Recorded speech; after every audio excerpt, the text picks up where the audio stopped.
Eurasian nomadic steppe warriors have been conquering and settling in the Pannonian Basin where Hungary is today for thousands of years. I mentioned before that the region itself is a really ideal location for that. If you keep heading east on the Eurasian steppe, you'll eventually find it as sort of like a protected little enclave. So I am going to cover some of those cultures right now. And if you look into the comments of probably this video, but anything talking about this, you're going to find a lot of people saying, Attila the Hun spoke my language. Attila the Hun was my race. Attila the Hun actually went to my high school. We used to smoke weed together. He was chill.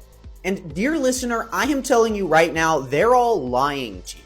Only I will tell you the truth, and the truth is, basically, all of these people were heterogeneous confederations speaking different languages with different cultural affinities. But I will tell you what we do know, and I'm just mentioning nomadic steppe peoples, but know that like Illyrians, Celts, Romans, Slavs, all kinds of other people from nearby occupied the territory at different times. There were many Bronze Age civilizations in the Pannonian Basin, but one that was possibly settled nomads were the Mako civilization in the 3rd millennium BCE. As with all of these peoples, there's no consensus on their origins, but it's possible based on some of their equestrian artifacts that they were also Eurasian steppe nomads. East Iranian peoples like the Scythians and Samadians also touched the Pannonian Basin. For a few hundred years, it was frontier territory in the Roman Empire. A lot of different kind of nearby peoples occupied it until the 5th century, and the big ones came, the Eurasian steppe peoples, Attila's Huns.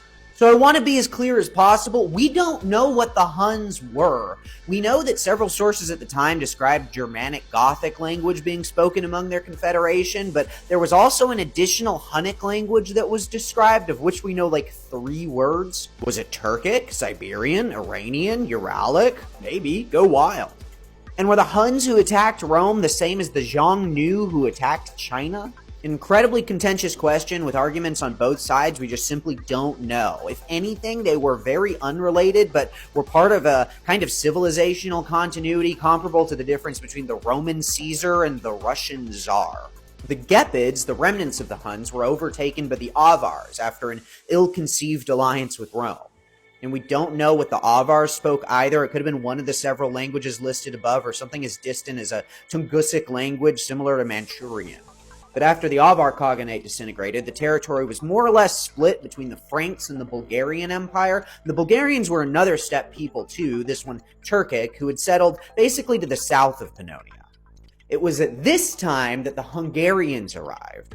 And even they, the Magyars, were not homogeneous, but the consensus opinion is that they speak a Finno-Ugric language with significant Turkic and Iranian influence. They successfully defended the kingdom against Turkic Kumans and Iranian Yas peoples, both of whom actually were eventually given settlement in Hungary.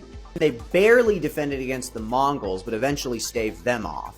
So this is obviously like an embarrassingly brief glimpse into about 4,000 plus years of history that there is very little clarity about and lots of very strong opinions. Hopefully gives you some sense of these different migrations of people.